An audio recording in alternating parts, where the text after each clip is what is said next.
is. See, I told you episode 3 would be perfect. See, I started it on time. We started things Look at that. out. This is how it's going to be from now on.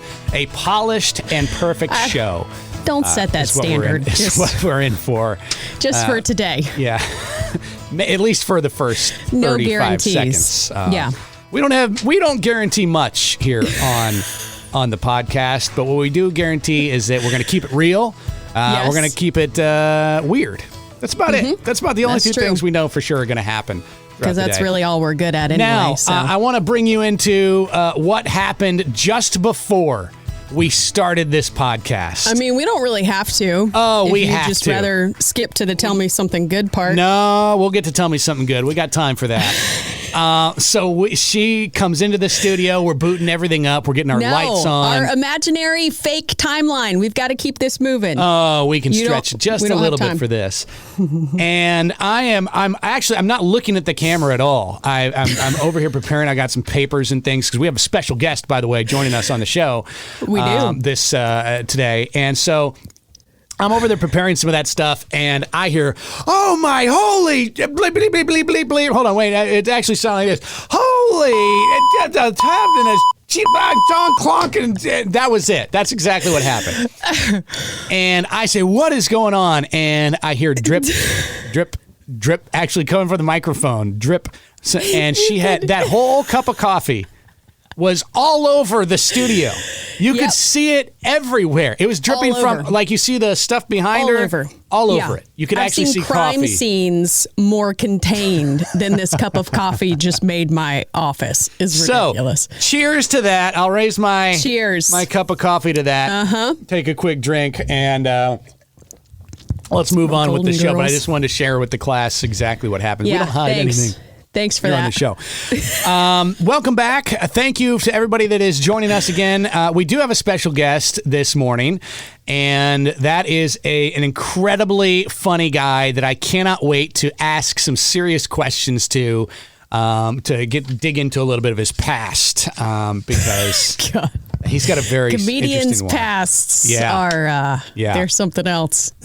We'll get to that in just a little bit. First, a couple of orders of business. Don't forget, you can stream us. You can follow us. We'd love if you'd subscribe and share with your friends anywhere you listen to your podcast. Apple Music, Spotify, iTunes.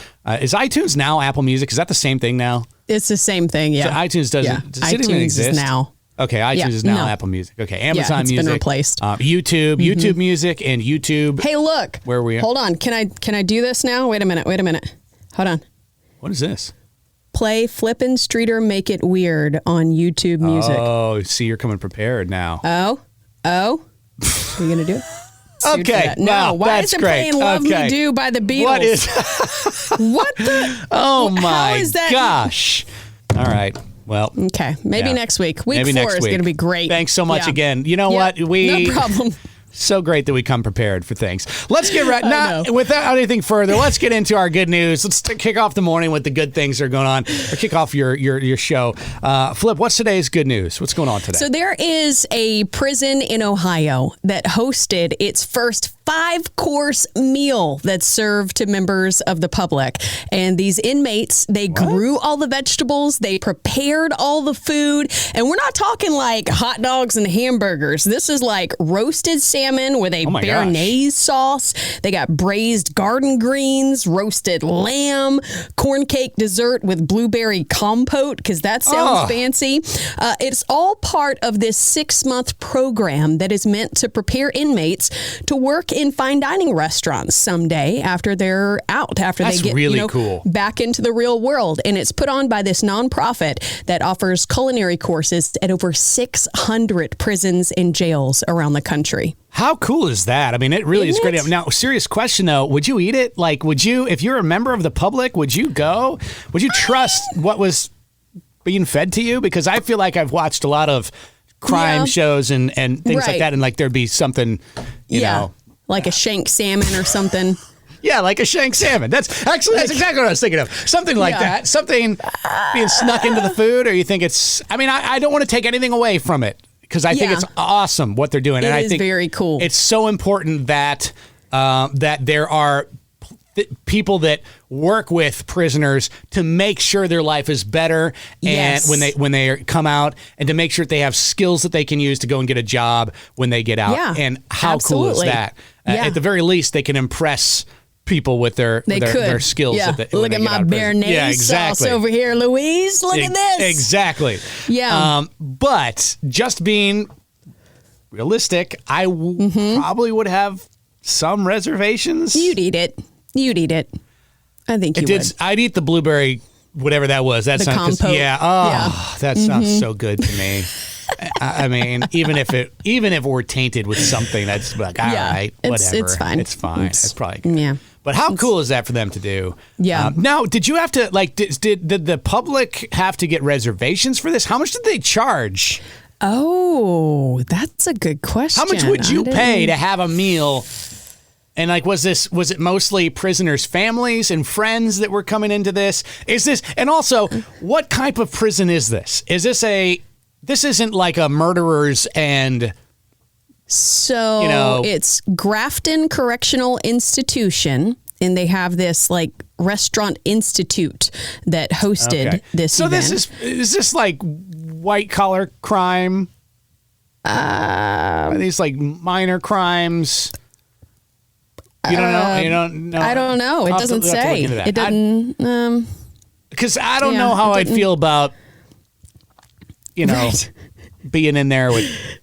Yeah. Are you in there with the murderers? You wouldn't take food from a murderer, but, if a carjacking, you'd probably make some good béarnaise sauce. Yeah, exactly. Yeah. I mean, yeah. Right. Who Murderer, wouldn't? kind of. Yeah, who wouldn't I don't take know what's in that salmon. If I were being carjacked and they were like, listen, here's some, that's actually the great way to carjack somebody is be like, hey, stop out of the car real quick. I made you some complimentary blueberry compote and salmon with béarnaise sauce. Like, oh, this is great. And then they run off with the car. Would you be upset? Probably. You're not going to get me. I don't like blueberries or salmon. So no. All right. Well, for me, today. I'm out of the car. And then if they run off with the car, I'd be upset, but I'd be a little less upset than had they not brought me some béarnaise sauce. At least you got some food out of the deal. Blueberry compote. But hey, no, really good for them. Seriously, good for them for doing that.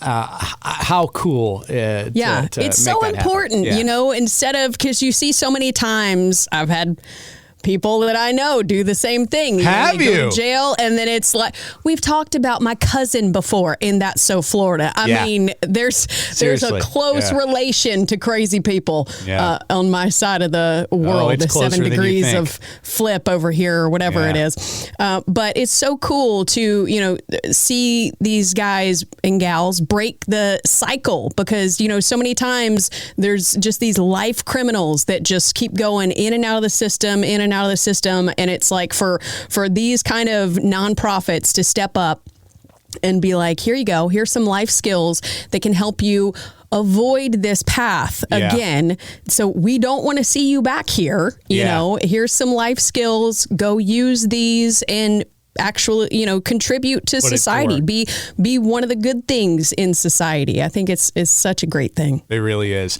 On that note, what better time Hasn't to worked transition? for my cousin yet. I was going to say, what better time, speaking of your cousin in Florida, to transition to That's So Florida, these stories that happen in Florida. I mean, crazy. Now, we don't have rules. On the radio shows, one of the stories has to be from Florida. Right. Here, last week, I think we had one out of Italy and one out of Iowa, so we didn't really do that. But these are people that have the, this is the energy and the vibes of a Floridian. That's right. Of a crazy story. Now, mine does come out of Florida. It's something that we did talk on the show a little bit on our radio show. Did you see this happened out of Tampa? There were two, I can't imagine this happening. Two women visiting an animal shelter. Both falling in love with this cute little puppy that is up for adoption. That happens. Yeah, exactly. Actually, that happened when I went to adopt Grayton, who's one of our dogs. There was another person. I actually went to adopt a different dog. And there was another guy there that when I walked in, he picked up the dog that I was there to adopt. Yeah, and he's like, I want this one. And I was like, oh my gosh. And anyway, and you sucker. And I got Grayton, exactly, which I love him. I'm so happy with it. But this one didn't turn out quite the same. They got into an argument over the dog, And one of the women pulled a gun and said, my dog. This is the one I'm taking. Of course, the animal shelter is like, I think neither of you. I think, how about option B, maybe. Which is none of you. In fact, we call the cops and one of you gets adopted by the local police department. Yeah, I think that's kind of the option that happened. Y'all can find your shelter at the police department down the street. Yeah, that's what happened there. But I mean, tell us that you are not ready and mature enough to have an animal without telling us that you're not ready and mature enough to have an animal. Yeah. Doesn't that just immediately they don't have to do any more paperwork or anything like that? Nothing. The shelter's just like, we know. We're good. We know. Moving on. Next person. Next. Man, what kind of an idiot do you have to be? Did you bring something to that support today? Did you see in New Jersey? I mean, they're along the same lines, pretty much anything that comes out of there.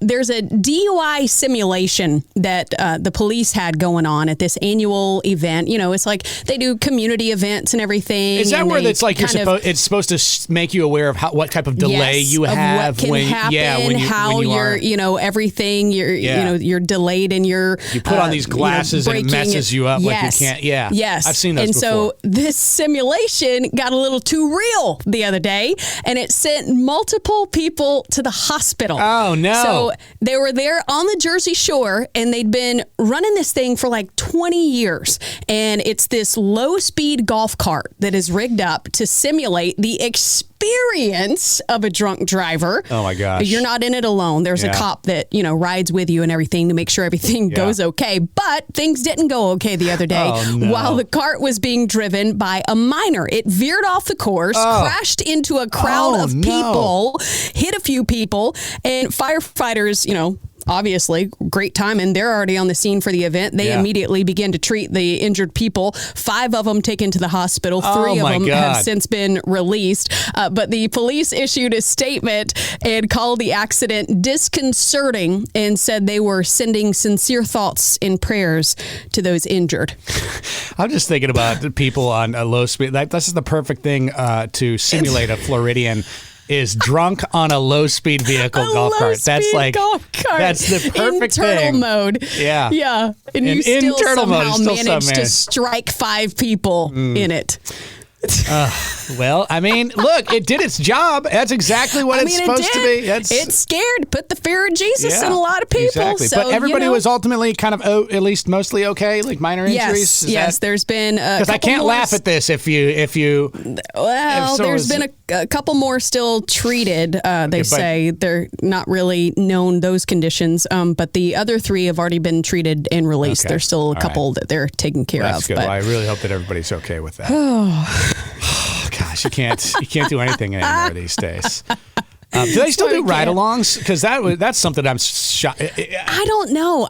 You told me about that one. Oh, I love ride-alongs. I've done a couple of them. St. Louis. Yeah. Which has got to be like one of the most It's one of the most terrifying things. I can't believe that they allow them. Honestly, I mean, it seems dangerous, but I also am happy that they allow them. They should. Everybody should get to experience that. But I just what? I just meant driving around St. Louis. Oh, God. You cannot talk about St. Louis anymore until you have been to St. Nouis. You haven't even been there. You don't even know. It's a beautiful city. Every week we're going to. Every week we have to online. Look, I am. Thanks. It's just like New Jersey. The St. Louis Tourism Department was about to sponsor us, and then you just ruined it again. You ruined it again. All right. We got West Virginia still in the pipeline. So, thanks. Yeah, that's work on that. Can't wait for that one. Before we get to our guest, one more thing that we need to do every week is crazy shit that our kids did this week. And I just wanted to mention, and this isn't so crazy as it is, I just want to highlight this. So our oldest, who is 16, has been applying for jobs a lot recently. He's trying to get some different jobs. And so I guess it was 2 days ago, he comes to me because he has an interview scheduled. And he says, okay, so the person that scheduled the interview said, just show up at X time and with everything that you need for your interview.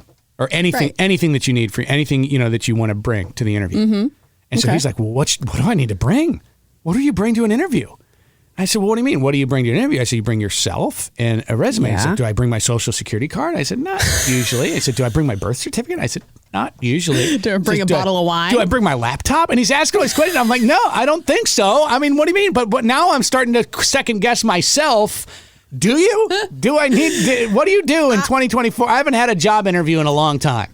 I have not. I honestly, honest to God, I don't think I have had a job interview in. It's been a lot of years. Maybe one my entire life. Yeah. And that was at Margaritaville back in the day. Most jobs just fall into our laps now.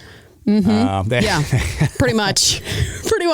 They come to us. You don't do job interviews in radio. It's just like, this is it. But I just brought up that question. So I told him, I said, look, whatever you are comfortable, whatever you think you need to have with you, bring that with you. But I will tell you, when I went on job interviews, all I brought was my resume and a cover letter. Even though I had already sent that to the person, I was always told to bring a hard copy so you can have it there, and then it's sitting on the top of that person's desk when 99% of their resumes and cover letters are digital. That's true. They have one that's staring them in their face at their desk, and that could be top of mind. Exactly. So that's what I was taught, and so that's what I told him. But I didn't know. I mean, he's hey, do I bring this? Do I bring that? I was like, I don't know. Maybe you do. Maybe you do these days. Google it. I don't know. Yeah, I don't know what you do in 2024. I hadn't been on one. Leave us a comment. What do you do in 2024? Is that the right answer, or did I just completely set up our oldest son up for a complete failure? I don't know. We'll see. Builds character, if so. Exactly. It's fine. Exactly. I was going to say the other day at gymnastics, Ava's on the travel gymnastics team, and so they practice twice a week.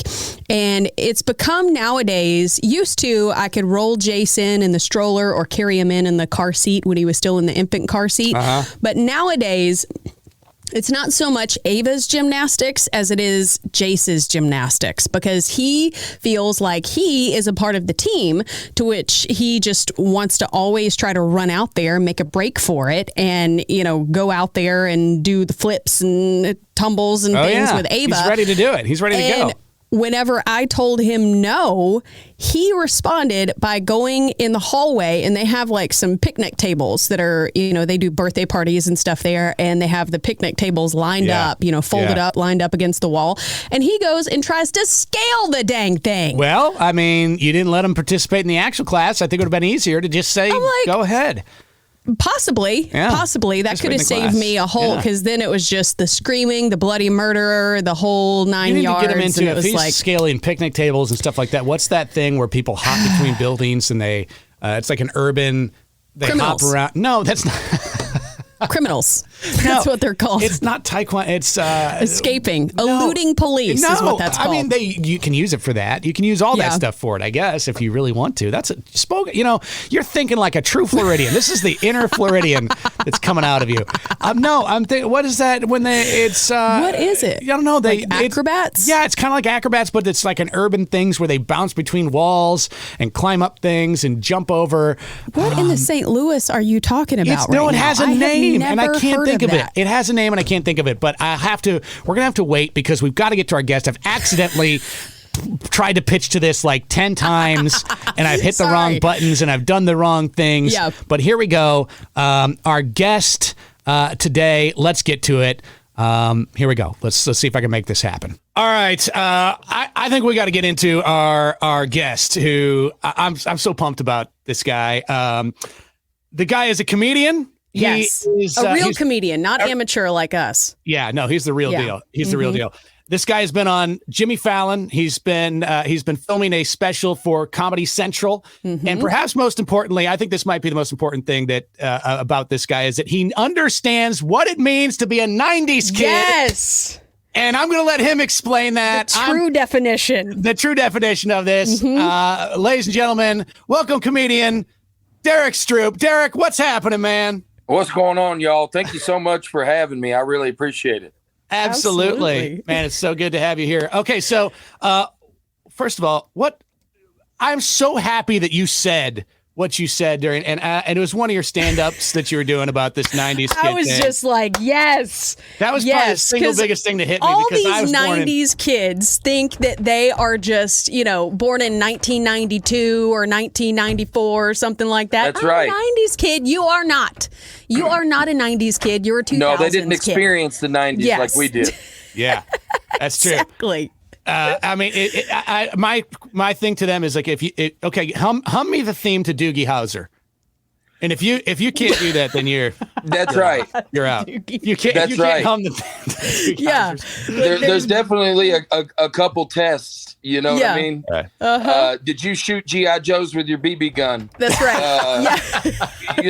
There's a few different things. But talking about the 90s stuff, it is so much fun. It's so nostalgic in so many ways. And I've even added more layers to it, even about riding the bus, even about making those phone calls home where you had to call the house to talk to your crush. You just wanted to talk to Hannah, but you had Mr. Rick answered the phone, and now you've got a bridge troll with a riddle. Or you're trying to talk to your boyfriend or girlfriend and, somebody else jumps on the internet. You don't know the pain of that. Yeah. You don't know the pain. That's For so sure. true. Mm-hmm. For sure. I mean, we went to sleep in 1997 with the Oregon Trail, and we woke up inside of chat rooms. It happened fast. It did happen fast. Yeah. It really did. We were all worried about our aim, our away message and all that stuff, setting everything up. I mean, they just don't know. Our kids today, my oldest is 11, and then I've got a almost 6-year-old and a almost 2-year-old now. And it's like, y'all just don't understand. Like we had,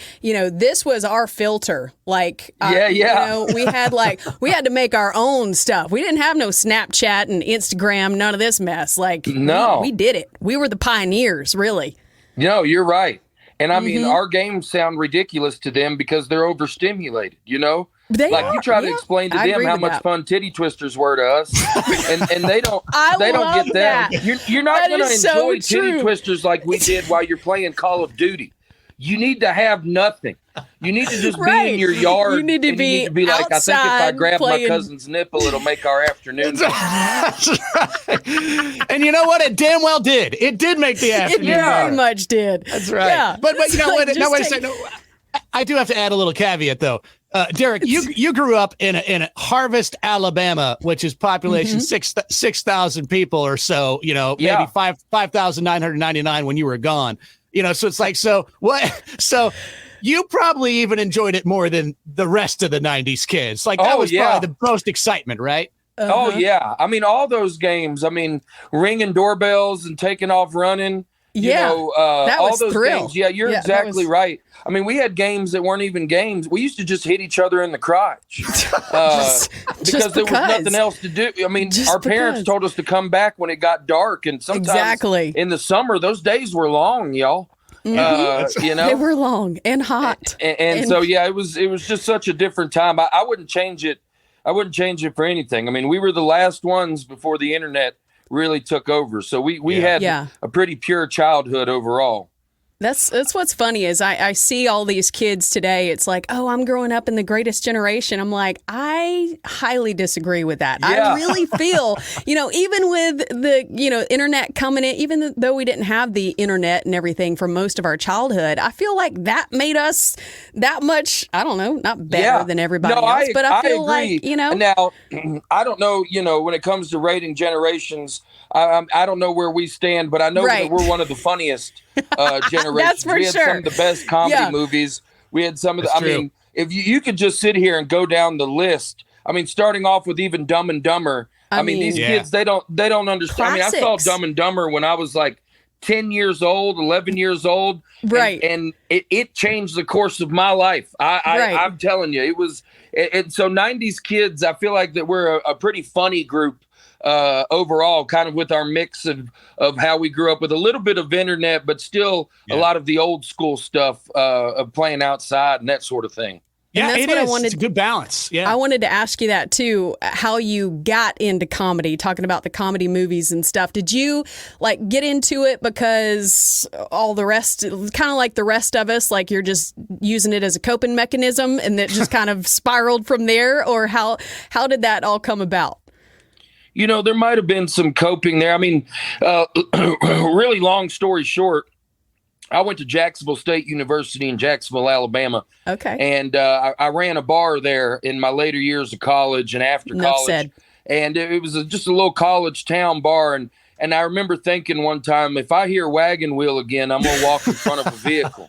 And that's when I decided that I was going to do comedy about once every 2 months just to mix it up. And it was just for me and my buddies, I would make beer $1 and I would just get up there for 45 minutes and talk about a bunch of local stuff. So, I was just doing it for our entertainment and just for fun.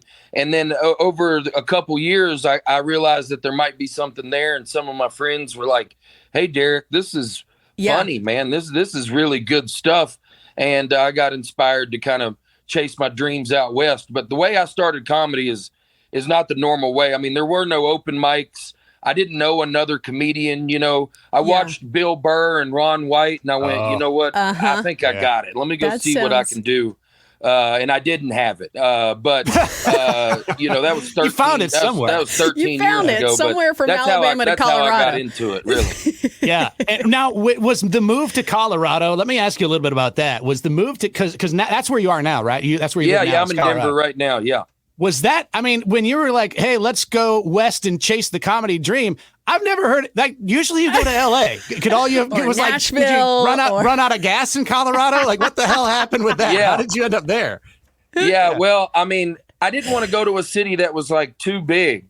Right. I grew up in Harvest. The first plane I'd ever been on took me to Denver almost 10 years ago. So I was pretty terrified to go somewhere that was going to be in LA. Scared the heck out of me. Growing up in Alabama, I didn't know what to think of California. I mean, I knew that there was famous people out there and such, but I didn't know what to think about it. New York City didn't seem like my vibe. So I got really lucky by choosing Denver as somewhere kind of in between, because it's a great comedy city and it's a good city overall. It's a nice place to live. That's I've cool. heard a lot of good things about it. I want to make it out there one of these days. Go see a concert at Red Rocks and all that kind of stuff. Yeah, you know what's so funny is a lot of people throughout the country, they come to Colorado and Denver for vacation. I'm truly a Southerner. I go down to where y'all are for vacation. Yeah. Now I don't go to Panama City anymore. I went there. I'm 40 years old. I went there back when that city was different. Still, I go down to Pensacola, but the Redneck Riviera holds a special place in my heart. So it's funny. I tell people I leave the Rocky Mountains to go down to the Gulf Coast and put my feet up several times a year. Yeah, that's nice. See, that's what we leave the coast and we go to the mountains. We're like, get us out of the heat. Yep. Get us out of the heat. So all this humidity is not we're it. passing you. No, I totally get it. We pass like ships in the night. Yep. Yeah. Hey, I want to ask you about your comedy special. You've got a new your debut album, which is out. It's called Eating Dinner Twice. What does that mean? Well, it's fourth meal, but Taco Bell got mad at us. They said that was their word. So, and I actually kind of like the literal version of Eating Dinner Twice. And basically, the closer of that album, which is a really special album to me, because it's the first album I've ever released. And it's just like music, your first album's going to have your most years of work on it. Right. Like with bands when they first released, because now I've been doing this for 12 years almost, and I'm going to put down my first album. Now, after your first album, they want something from you every 18 months. So there's some really special bits on this first one, and that's one of them. It's a taco truck story, basically about how I came across taco trucks out here in Denver. I'd never heard of them till I came out here, and when I found out that somebody was, going to meet me halfway and bring me some food, it's a real blessing for me. But it's a really fun story, and it's a really fun album that I teamed up with Larry the Cable Guy with.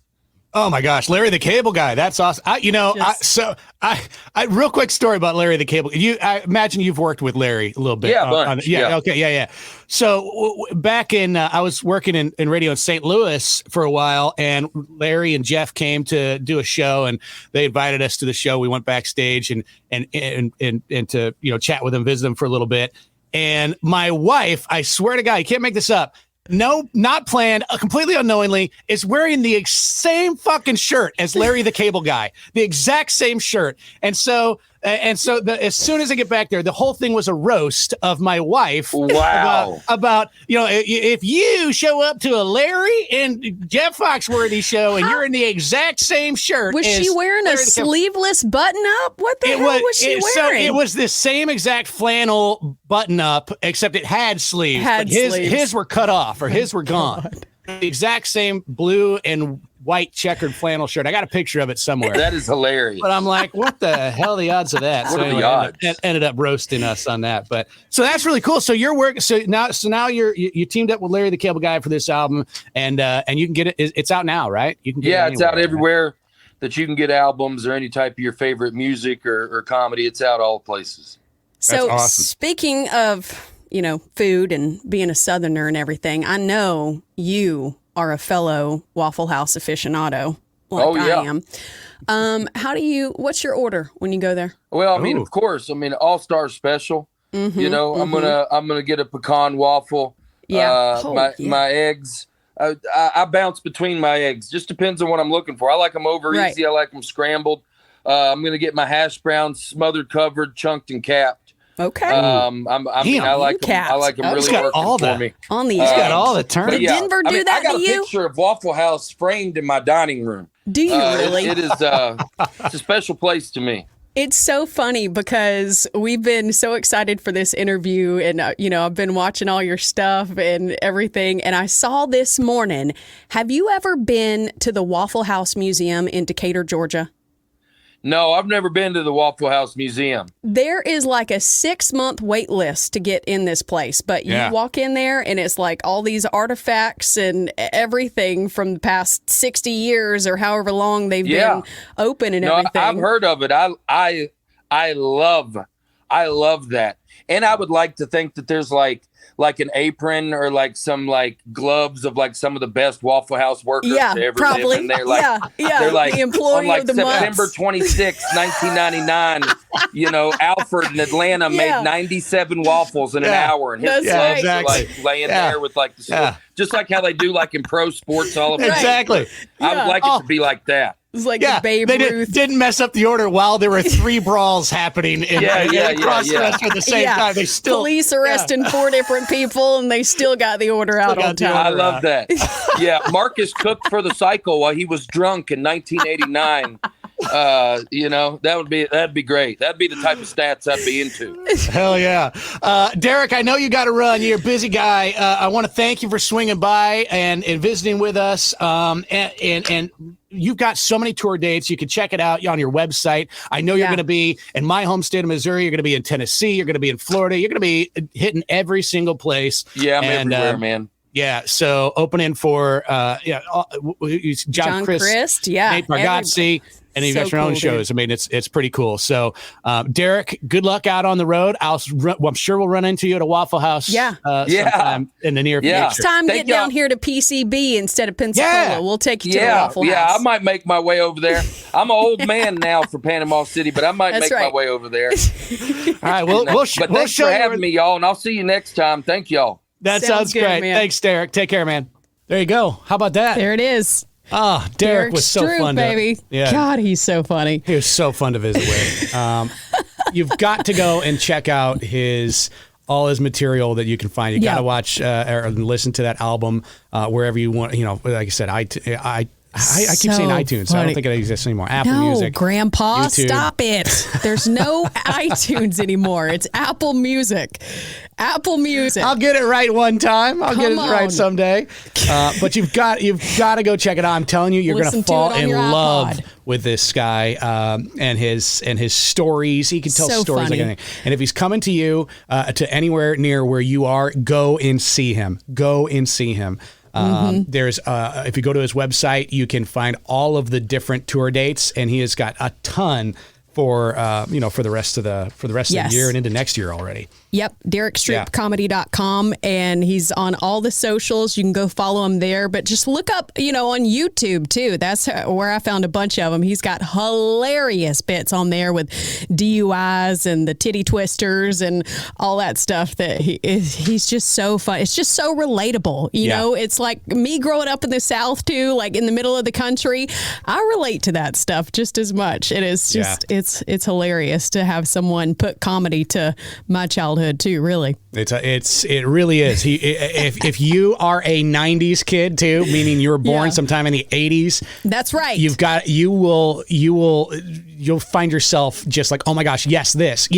Oh my, and everything that he does. Right. So you got to go check it out. Look at this. We are already at over our imaginary time limit. We are. Oh my gosh. It's been a fun show. How does this keep happening? Only a few screw ups this time. Just a few. It's better than last time, right? I think we did a better job than Derrick brought us from here to about there. He saved us. Yeah. He pulled us to the finish line. Otherwise, I'm not entirely sure what it would have been. It's like kind of like the athletes, like the runners that get injured kind of halfway through the run or something, like they trip and fall and break their leg, and then they have their teammate come and carry them to the finish line. That's what Stroup just did for us. I would have given us a little more credit than that, but I'm glad to see how you think of the show, the way you're thinking of how things are going here this morning. All right. Well, hey, thank you again for watching, listening, wherever you are tuning in to our podcast. We appreciate it. Please give us a follow, share with your friends, subscribe wherever you find your podcasts, because we've got some great surprises in addition to some great guests like this. We've got some other surprises that we're going to be bringing to you, but you got to be subscribed and following so that way you don't miss out on those. Yes. As we go along. And pretty soon we're going to be like the Kelsey brothers, baby. $100 million deal with Amazon. That's right. Let's go. I don't know. I think we'll turn it down, wait for the 110 offer. We could. They'll come to us with $100 million. Yeah. We're like, nah, 110. Yeah, they'll be begging. They'll be begging. And they'll say, no, absolutely not. They've only been doing it. What did they start? Like 2 years ago or something? Kelsey's, yeah. It was like 2022? Yeah. It's not been long. See, we could have.